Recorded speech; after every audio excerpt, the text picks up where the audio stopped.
You guys are important. All right, good afternoon. We'll call the meeting to order. First item is adoption of the agenda, and hopefully everyone received the revised garbage rate increase report.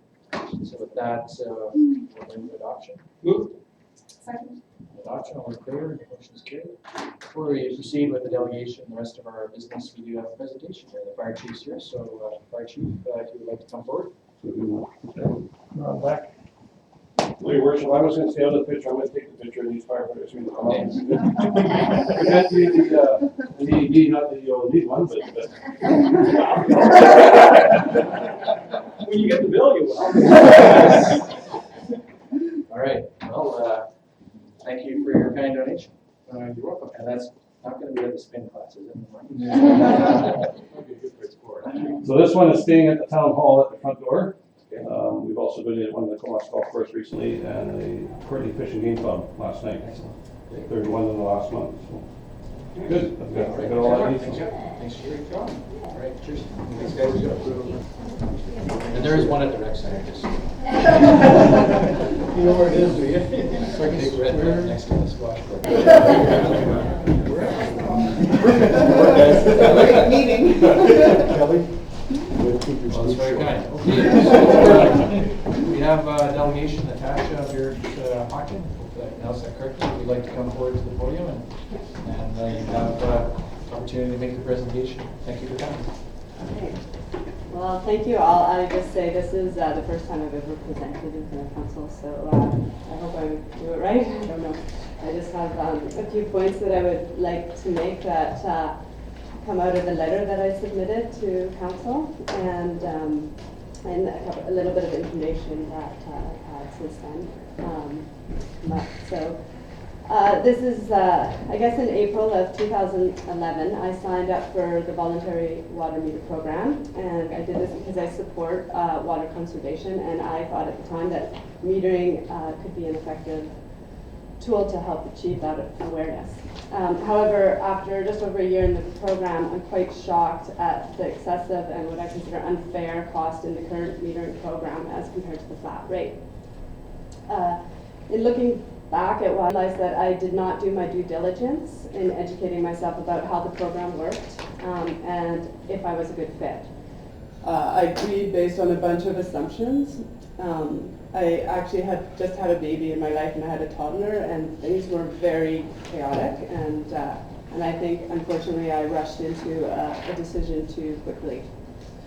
So basically, in reading the letter that I just got back from the town of Comox, I realized that I can see that all the information about the program was provided. However, despite this, I did have a misunderstanding when I initially read the letter, and that was I believe that the commitment was for the billing period. I did think you could leave the program. I didn't understand the idea that it was permanent. Like in that way, I kind of reflect in the sentences. It was talking about you can opt in this year or the next year, and then it said this is a permanent decision or something like that. So I just, in my mind, made that connection. Even though I can see now it is clearly stating permanent. So anyway, I left, that's how I kind of proceeded in my decision making, and I think that prompted me to act a bit hastily because I always thought there was an option out, so I signed it without slowing myself down and thinking about what it meant to be on the program. Since then, I've also now looked at the website and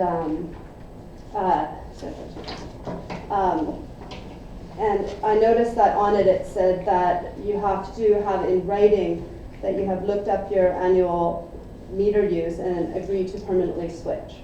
I think this is very good as it assures people that it assures, well, the town of Comox that people are clear in what they are signing. At the time that I signed it, I just authorized that I would do this. It didn't say that I had assessed my water meter or that I understood that it was permanent. I do think that the website does a really good job in pointing out who would be a good candidate on the program. And in my letter, I think I pointed out why it really shows how I would not have qualified if I look at what it mentions there. So Anyway, I do regret signing the letter, and I wish that I had known the importance of waiting a year to assess my usage. As prior to 2012, my water usage was irrelevant as I was away for half the year with work. My whole family was away for work. So at present, under normal use, a metered household will pay more for using less water than for those who are unmetered. And again, I think this is unfair and inequitable. In the staff report, it states that I need to adjust my water usage to below 20 cubic meters a month to achieve meeting the flat rate. Basically, I get to use 240 cubic meters per year, where a flat rate user can use up to 600 cubic meters a year before they're in what's called excessive water usage and get billed additional amounts. I do not know how many single-family homes with children are on this program who are achieving this goal, but I can say that it is not possible for me to use much less water without drastic changes to my family hygiene and property usage. I already do practice a lot of water conservation in my household. So my request of council is that the municipality either release households that voluntarily signed up from their obligation, or bring the charges in line with non-metered charges until such time as there is universal metering. If this is done, I would be pleased to stay on the metering program and monitor my consumption, endeavoring to reduce my use. If the council is not interested in revisiting this policy on metering, then I would ask for your understanding of my mistake in joining the program and to be withdrawn until such time as metering becomes universal. I'm not sure, but I was told that this has been done for somebody else. I don't have any facts on that. I was just told that, and I do hope if that has happened that I could be given the same consideration. And that's all I have to say. I think most of my stuff was in my letter about some of my exact disputes with the program. So if there's any questions, I'm happy to answer them. And otherwise, I think that's all I have to say, and thank you for listening. All right, we'll see if there's any questions just on that last point you made. Staff, can you clarify whether that is happening? And in terms of releasing anyone from the metered program, Donna? There was one case. It was a service member who was overseas serving in Afghanistan, and he claimed that he had not signed the form. It appeared that it had been signed by another person in the family, and it was a case where he was the only one on title. So he should have been the only one who signed the form. All right, I just had one question, maybe others. What kind of irrigation system are you using? I actually, in 2012, I had quite a lot of yard, like grass, and I actually landscaped my whole property to probably reduce it at least 50%. So I don't water my grass at all. I use mulching techniques. I cut my grass high, I let it go brown.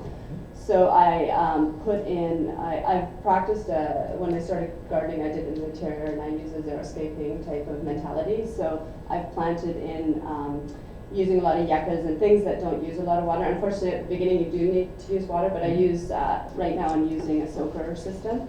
And again, I follow all the practices that around water usage, after 4, usually just a couple times a week. I do a deep watering versus every day. And, but I do have a garden that needs more regular watering, and I do that every other day, and it needs a little bit more intense water. Thanks. Other questions? I don't have a specific question, but I'm just wondering if we can get this on the agenda to have a further discussion at some point. It's on the agenda later on. Okay. The whole topic of rates, both for water, sewer, garbage, as well as the meter billing, page 25. So someone wanted to make a motion of allowing people to opt out? Would that be Would have to come up something we later can on in this meeting. Oh, we can do it later on, is my question. All right, I think that's it. Patty, sorry, go ahead. I just wanted to say that, thank you, you did an excellent Oh, presentation. thanks. And you really made a nice statement, I thought, about recognizing that water meters are an effective tool to our conservation. And I totally believe in that philosophy. And so I thank you for making those efforts. And I do recognize and feel for you that you are in a difficult situation where you're caught in between apples and oranges. Yeah. So we'll discuss it further. Thanks for your efforts. Okay, thanks. So you certainly are welcome to stay for the rest of the discussion. The rest of the meeting will proceed. Okay, so we're going to deal firstly with staff report on the garbage rate increase, and that's been amended, that report. So starting at page 5 with the supplementary amendments, here's a report from our Director of Finance, and his recommendations are that the garbage or Comox refuse collection amendment bylaw be reported to council for first, second, and third readings, and that's based on the amended late item. So we can move that if you wish, or have further discussion. And this is as a result of some recent decisions at the Comox Strathcona Waste Management Board. So that motion is per the late item is what we did. Okay, so we can move that now, we can discuss it. Absolutely. Okay, we'll do that. Second. Move the second, and this is to do with garbage rates. Yes, go ahead, Councilor Fletcher. Yeah, just to follow up on last week's meeting with their solid waste. So an additional $10 on the, is to be added on the tipping fees July 1st, 2014, and that's what our Director of Finance was unaware of. That was just recently passed on Thursday. Right. Again, for all members of council, the dilemma with the regional solid waste is that there are increasing and the landfill costs, the closure costs, whether it's Campbell River, Comox Valley, Golden River, the costs are enormous, and the tipping fees are where we gain monies in order to cover those costs. And tipping fees historically have been kept quite low, and now it's a real time to catch up, and that's what's happening here in order to meet the needs of the solid waste system. So was that second increase for next year, that obviously was a surprise to our Director of Finance. I thought it was only what they're doing $10 increments each year. Yeah, and I'm sorry, I missed the September meeting, so I guess there had been some discussion about it at the September meeting. I was absent of that meeting, but, so it came forward as a recommendation to the system. All right, further discussion on garbage rate increases? Seeing none, then we'll move on to vote on it. All those in favor? Motion's carried. We'll come up for discussion again next week. All right. So, based on the agenda, which is a little confusing now, we have utility rate increases. I'd suggest that we deal with the sewer one first, and that would be bylaw 1760, which is the Comox sewer user rates bylaw amendment for reporting to council for first, second, and third readings. And just to highlight that, what that is, it's an increase of $27 for next year. Extent of it? Director of Finance? Yes, Your Honor. Again, it's regional district costs that are driving this one. You'll recall that the regional sewer system, which services Comox, Courtney, and the Comox band, is raising their requisition from Courtney and Comox by 12%. So the increase that we're looking at this year is a little under 12%, because we're looking at our major cost, which is the regional district levy going up by 12%, but our other costs aren't going up by 12%. So the increase for next year, as you noted, is it's the $21 per household. 27? 27? Sorry, 27. Yeah. Okay. So, mover and seconder for that? I'll move that. Second. Discussion on the sewer. Councilor Grant. Yeah, so I'm just watching all these rates and they're increasing, and I realize that there's problems at the regional district with having to pay for things, and, you know, I don't see that there's much of a choice here for us. I mean, the system has to be paid for, but I think we have to be really careful with these. You know, we got 27 and 6, and it's going up, and whatever our water increase is gonna be, that gets tacked on, and Are you speaking to sewer? well, I'm just saying overall, and sewer being a piece of this, that, you know, I think we really wanna watch, because we're gonna have a tax increase coming as well, there almost always is, so just, you know, this is kind of the piling on that people get mad at come tax time, so. Well, in terms of I don't know what we can do about it. what we've talked about so far, of course, it'll still be subject to council discussion. Of course, the further discussion this evening is $24 for garbage, and then 27 for sewer. At this point, there's no proposed flat rate increase for water. Some adjustments to meter rates, perhaps, if that's what council wishes to do. But you're right. Utility rates are part of the tax bill, or they're separate. They really, they still appear in the bottom line, if you will. And I know that in the last couple of years, there have been some increases nominal in sewer and water, but the sewer one, as you can tell, and I'm sure Director Fletcher can, from the regional district representative there, attest to the reasons for that. And the overall cost increase relates to the system's capacity. I guess the most troubling part for us here in the town of Comox, and I know staff agree with this, is that it relates largely to capacity issues for growth outside our community, not in our community. So when you're talking about more housing development in Courtenay or other parts of the regional district, there may be some impact on our sewer. Mainly, this is a sewer service shared with the city of Courtenay. Some participation by the KFN base, but when you look at the growth and the capacity needs, I mean, we're talking about sewer lines in the Greenwood Trunk area, for example. There's also work that has to be done in the relocation of the force main off the beach, the so-called dock road. Those are two big parts of it. I suppose we have to take ownership of the dock lifting because that serves the whole system. Greenwood Trunk, by and large, the work that needs to be done there is the benefit of the city of Courtenay. And we've done some preliminary work in certain parts of that trunk. And so those are the reasons behind it. I don't know, Councillor Fletcher, if you have any further comments. I'd say you expressed it very well, yeah. We share in a system, we're one of the members. And the system is some 30 years old, and the reserves aren't really there to meet those 30-year-old upgrades that are required. You hit a key one. It's always been the intent to get the force main off the beach, and so we're to proceed with that.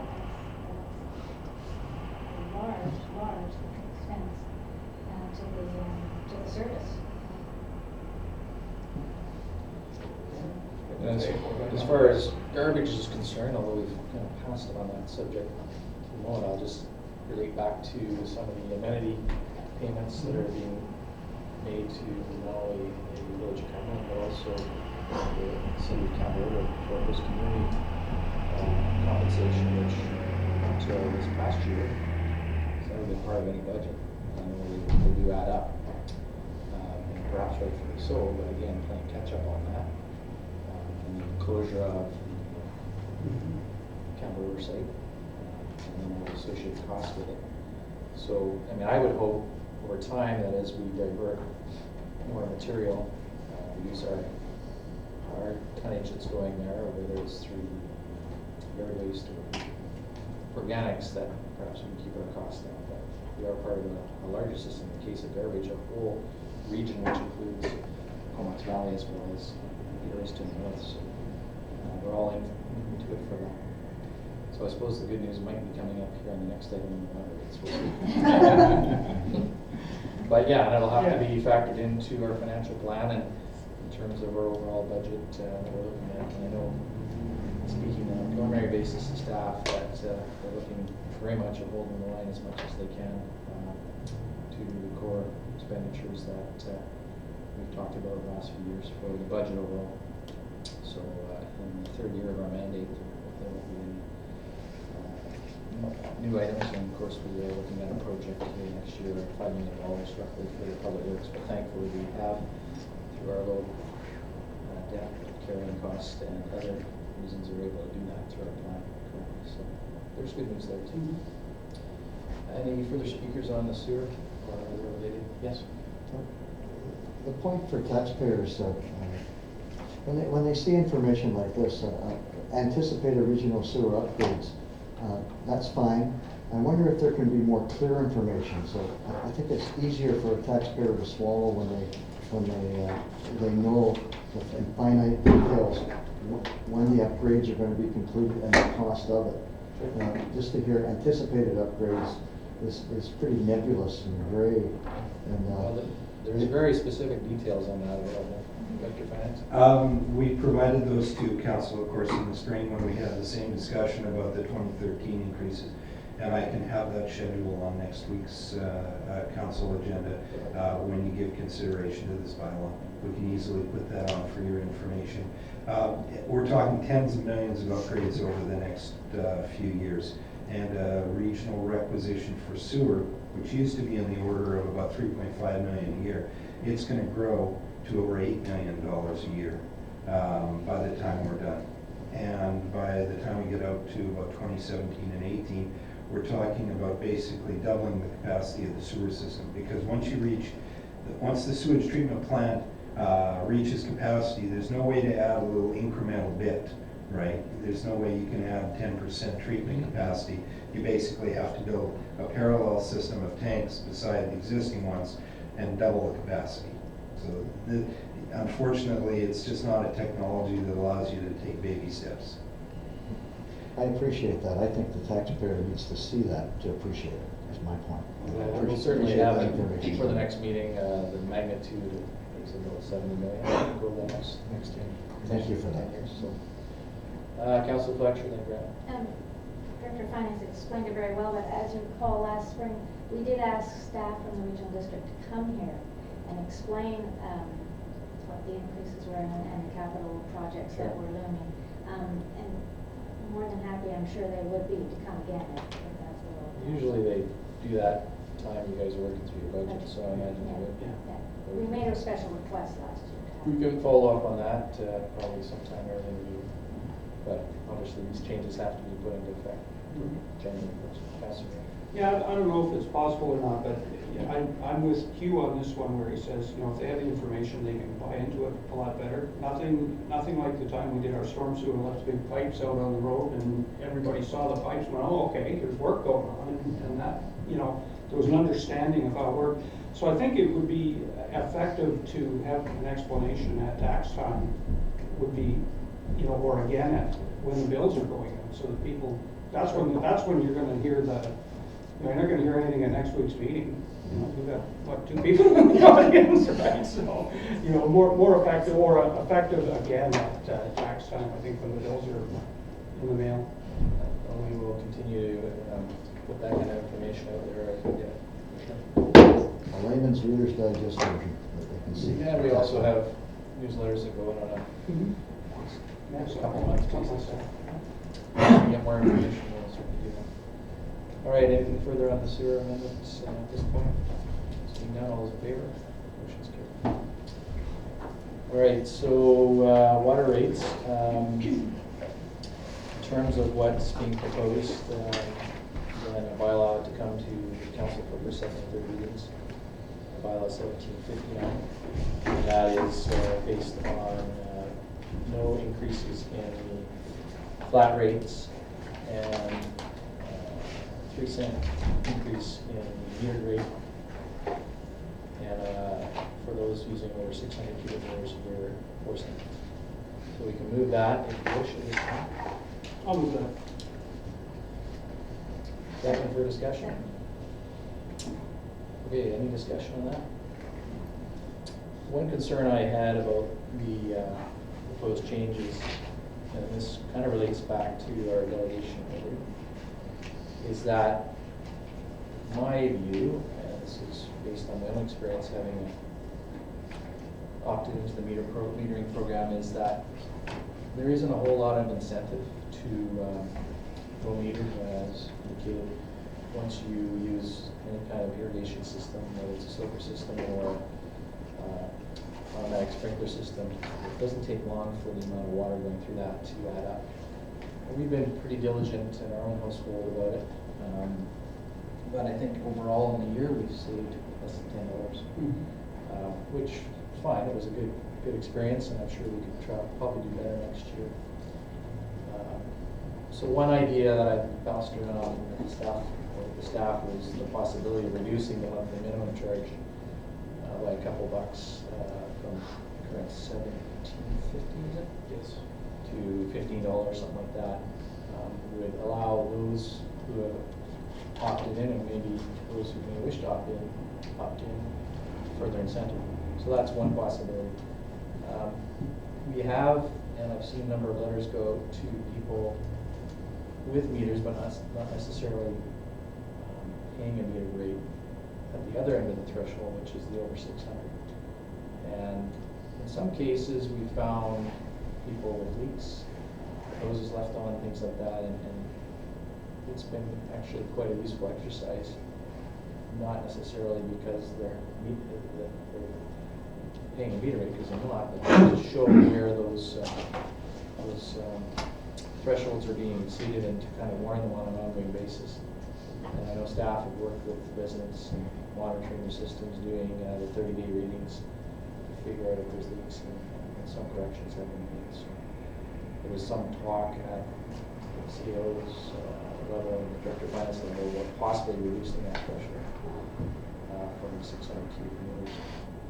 But at this point, I don't know what council would like to do with either of those issues. We certainly could leave it as is, and then we can also deal later on in the meeting in a few minutes with the request from Mrs. Hawken. Yeah. So if you were to reduce the metered rate by The minimum, the monthly minimum. Yeah, the monthly minimum by $2 a month. $2.50. $2.50, yeah, it's like $24 a year. But that cost then has to be borne by the other users. So you're just robbing Peter to pay Paul is all you're doing. Well, that's true for really the whole system. There's certainly people that are using lots more water than the average or median, as the case may be. So there's always going to be an issue of subsidization. I mean, if the true cost of water is in the range of just over $1 per cubic meter, and the monthly minimum gets you, what, is it 12 cubic meters? 12 cubic meters, 144 a year. So they're already paying more than they cost at $17.50, and I guess it would be a comfort level that staff would have that kind of change wouldn't be difficult to manage. So there's fairness questions for sure, but at a true cost level, $17.50 they're paying more. Whatever we estimate currently the current cost.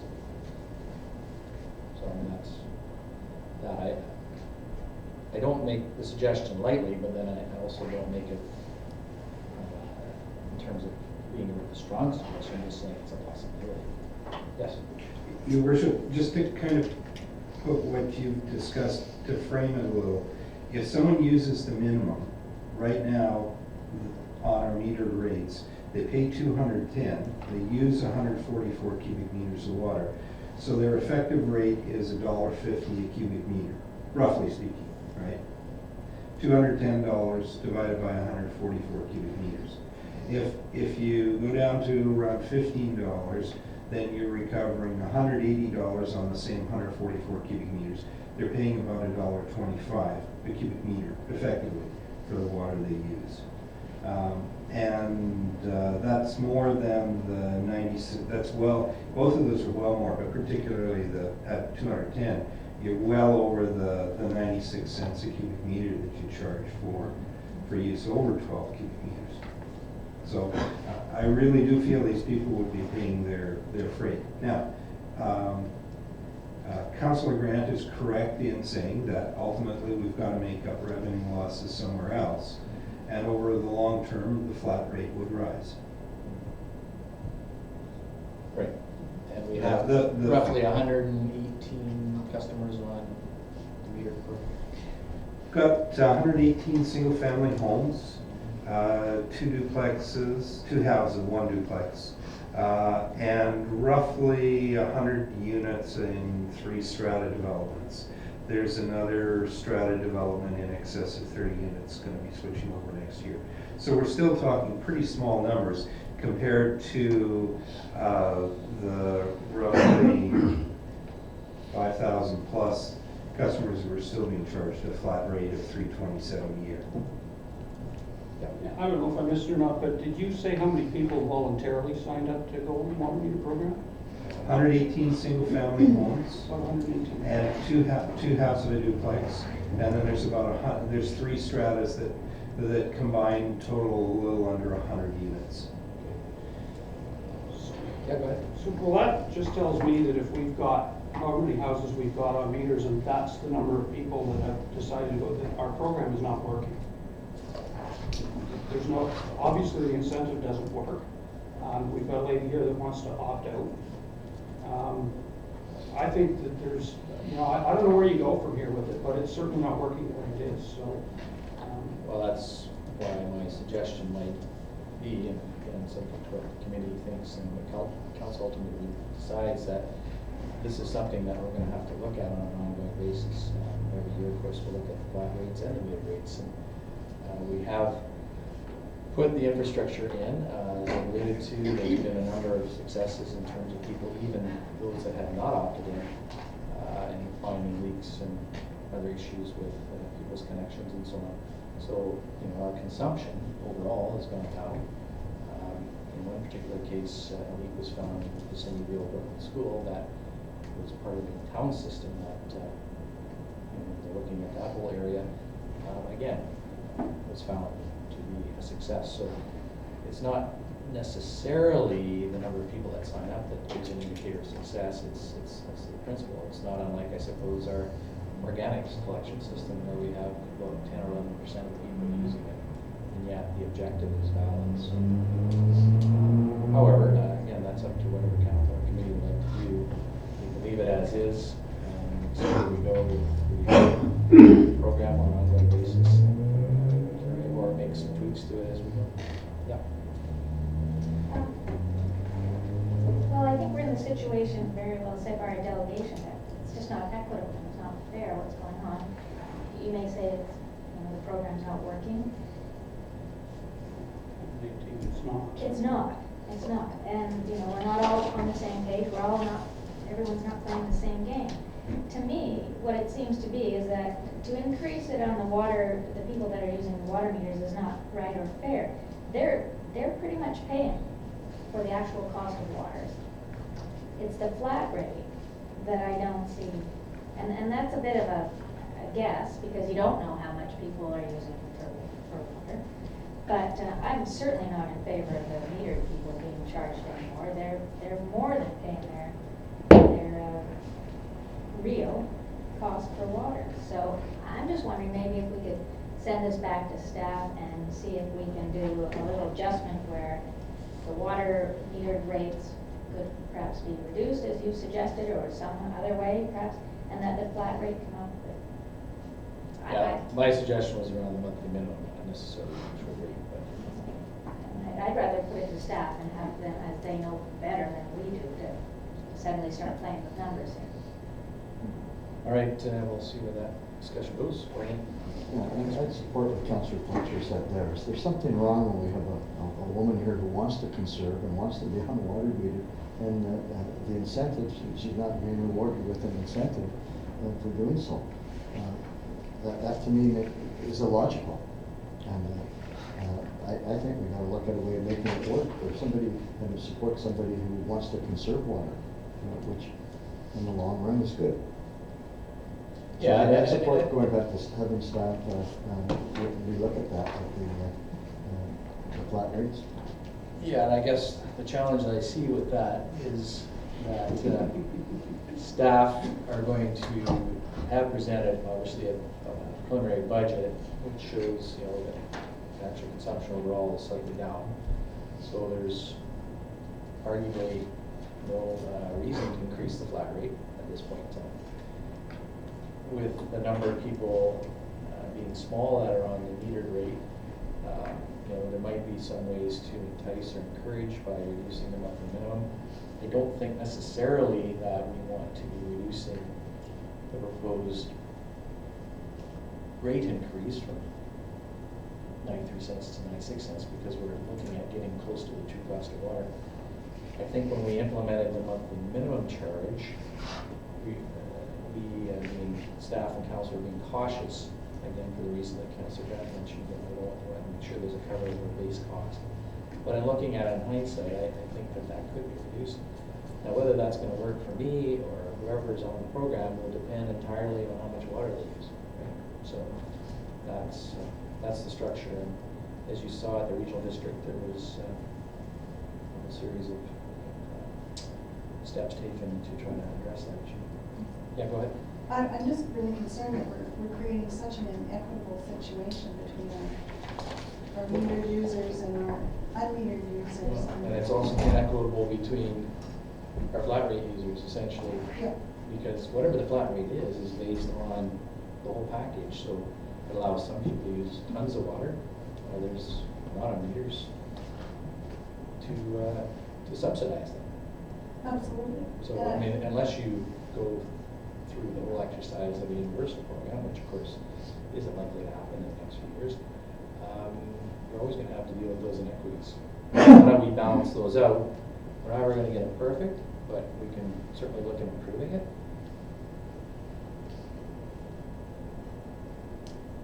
But you always have to meet the cost of the system. That's what our staff is brought forward. So I don't know, and maybe we'll see Eric can jump in here at some point to say, okay, well, what kind of direction would you like, so that you can come back with a slightly different report. Well, I think one of the questions that's bouncing around in my head is the notion about whether it's program's a success or not, and how do we determine success? If that is by seeing an ever-increasing number of metered customers coming on, then we would come back with a very aggressively priced and structured metered program that has a low monthly rate, lower than the $15 that's been discussed, and we can go as low as $12 perhaps. And you'll probably see a bigger uptake on the metered side. The criticism of that would be that the flat rate users would be paying more to make up some of that difference. Not a significant amount, but some. And if that leads to further conservation, then the program is a success. If we're looking at just a fairness principle, somewhere in between perhaps, along what the mayor suggested, $15 a month, $14 a month, is somewhere cutting in the middle. And some direction along those lines would be preferred, and we don't even need that direction. Council, this committee can make that recommendation tonight, and that bylaw be amended and forwarded to council next week with that amended rate from $17.50 to $15 or $14.50 or whatever amount you choose. We have data on customers that are metered and paying a metered rate, and we have data on customers that are metered that are paying a flat rate, and we know what their use is, generally speaking. We try and we've sent hundreds of letters out to people that are getting close to that 600 cubic meter rate, essentially because we think a lot of people have leaks that are undetected or irrigation systems that they don't understand. As an example, a soaker hose is just as big a culprit as an irrigation system is in terms of how much water it uses. Don, how much water did you say went through your soaker hose? We did a test on the weekend because we tried to figure out on the internet how much the soaker hose used. Couldn't find the answer. So we actually ran a test on a kind of standard Canadian Tire 50-foot soaker hose. In an hour and a half, it used 600 liters of water. So if you leave it on overnight, 10 hours, then it's going to use 4 cubic meters of water. And if you have an irrigation system for your yard, it's not unusual to see for a full cycle it using similar order of magnitude, 4 to 5 cubic meters of water. So it depends how you use it. Now, if you turn it on and just leave it on as a trickle, or if you put it on a timer, and limit it to a couple hours, the soaker hose system isn't too bad. But if you turn it on and walk away, then it causes you considerable problems. So I guess one possibility would be to make a decision tonight at committee and bring it to council, as suggested by the CAO, or. The other option is to bring you a range, Yeah, as we did, range as of we options. did some time ago about what a varied or a flat rate fee at this rate would do, $12, $14.50, and As the monthly $17.50 minimums, is yeah. the monthly minimum, which is, I think, the fairest way to amend rates, rather than playing with the metered rate that we're doing. Sorry. Sorry, well, Maureen was I'm up, just- but I had something to add. Go ahead. No, I'm incorrect, I think. There are people that aren't metered, but there's also not a meter, so you don't actually know how much water you're using, is that correct? We have approximately, I think it's around 18 to 1,900 customers or connections in the town that have a water meter.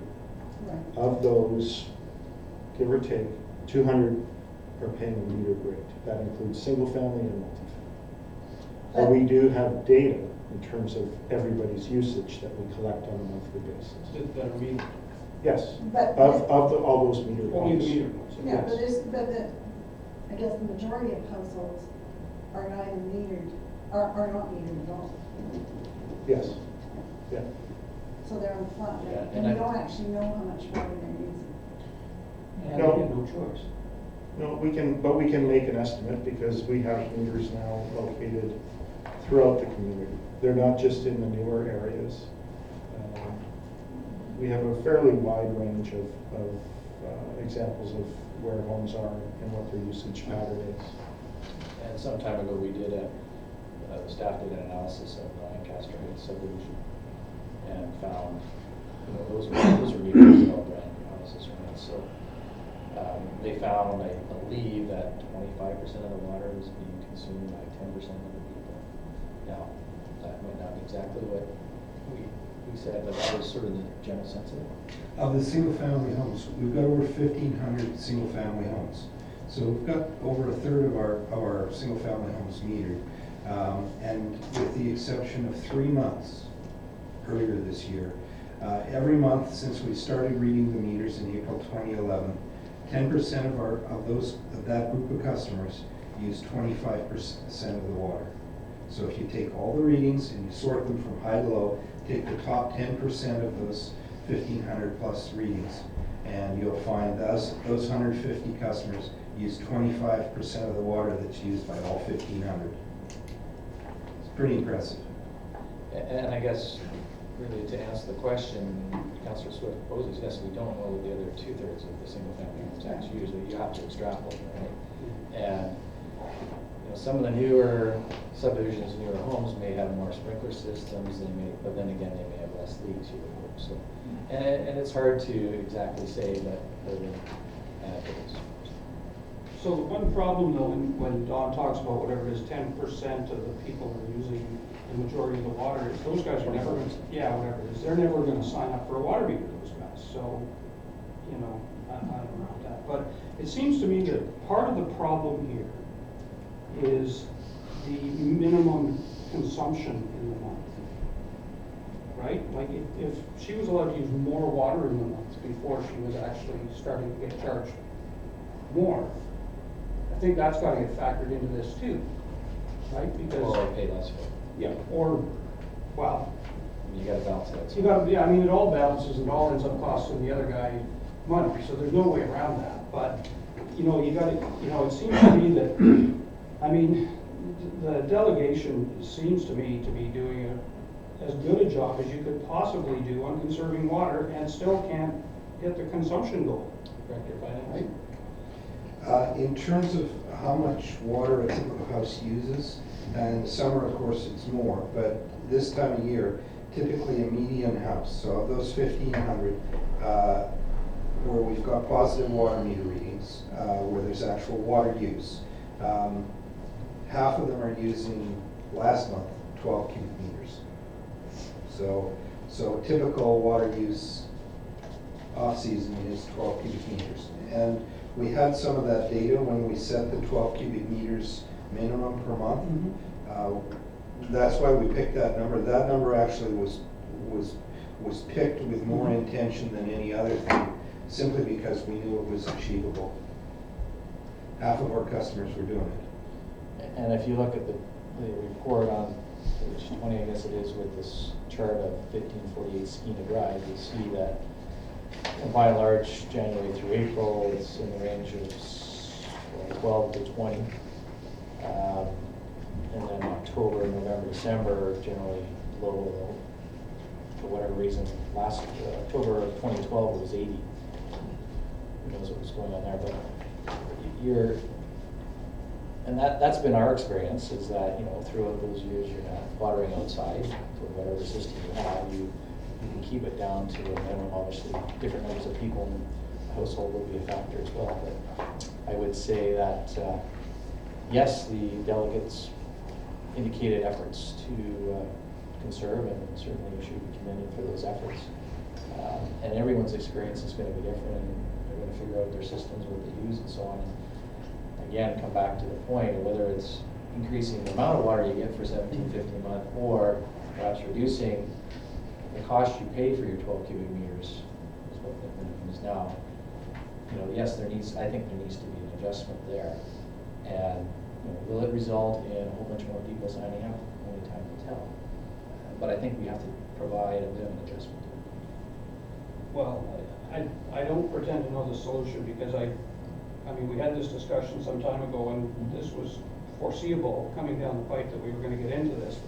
So, for lack of a better expression, but it seems to be that when we start downloading that extra money now onto the non-meter read houses, and there's a pile of houses out there that don't have meters,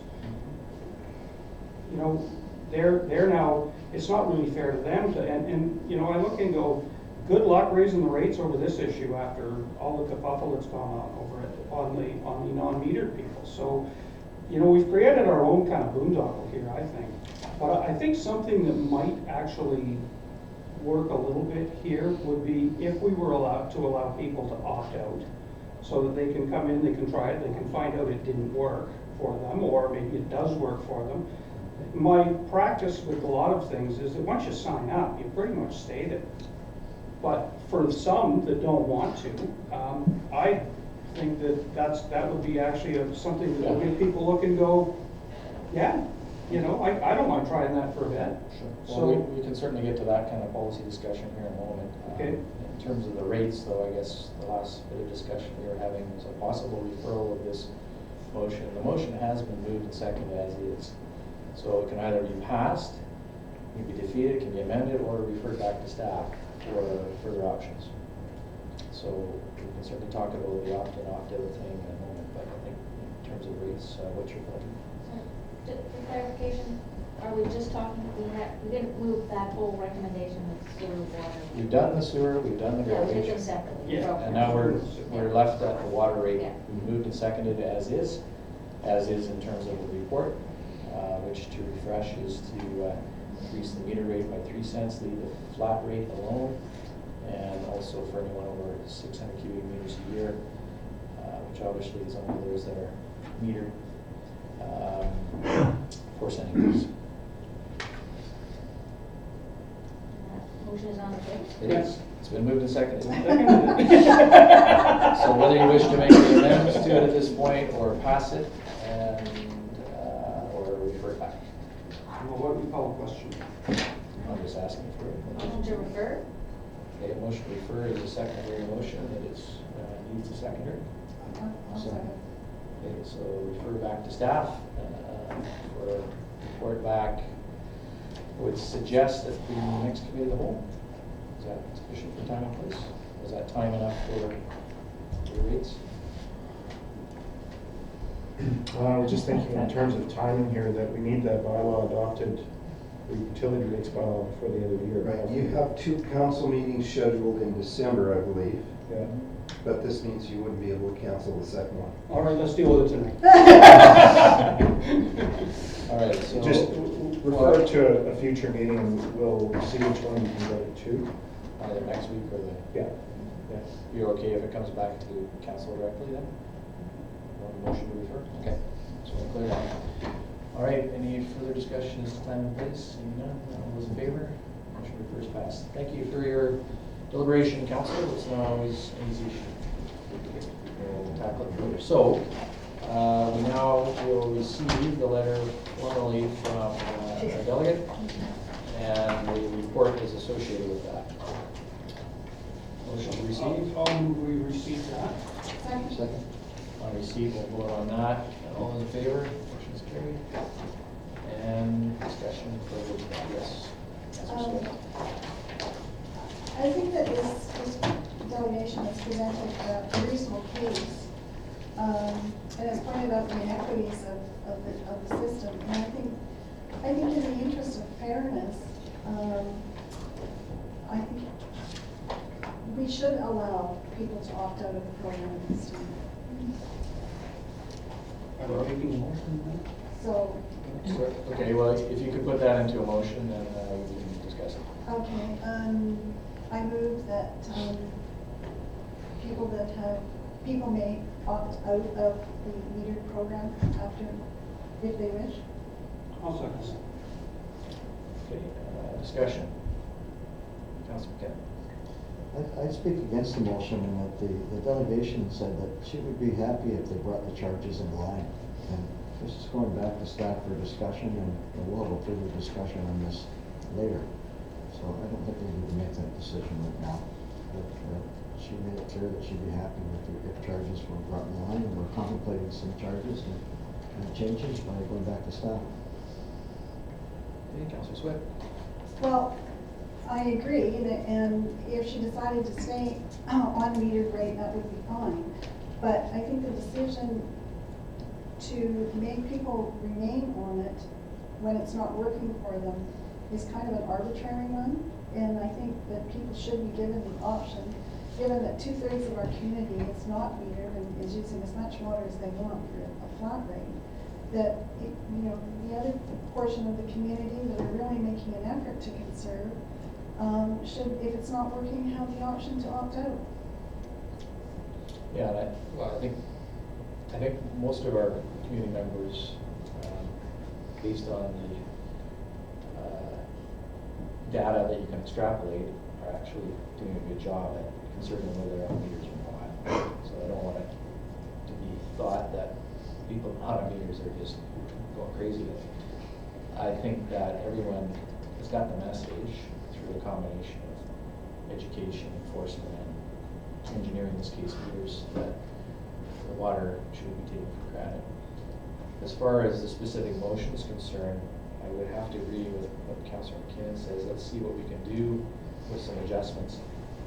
The other tricky part, of course, is the motion doesn't speak to this moment, but it doesn't specify when you'd be able to do it, because you have to make it mesh with the billing year. In other words, you can't go in for 2 months and then on for 2 months and so on. So I understand the fairness concerns and the desires here, but perhaps this motion could be referred until we get the other information and make a decision on that. And there's no particular time rush to do it today, because none of this would happen with effect until next year. Yeah, I actually think that you might get more people to buy in if you said you have to go on for a year, and then after a year you can relook at it and decide whether you like it or not. I don't think there's anything that bothers me more than when I sign up for something and governments are famous for doing this, and then you say, well, now you're stuck with it, so you can't get out. She made an honest error. I'm not sure that all the information was available to her at the time, or perhaps whatever happened, but I just hate getting stuck in a program and then being locked into it forever.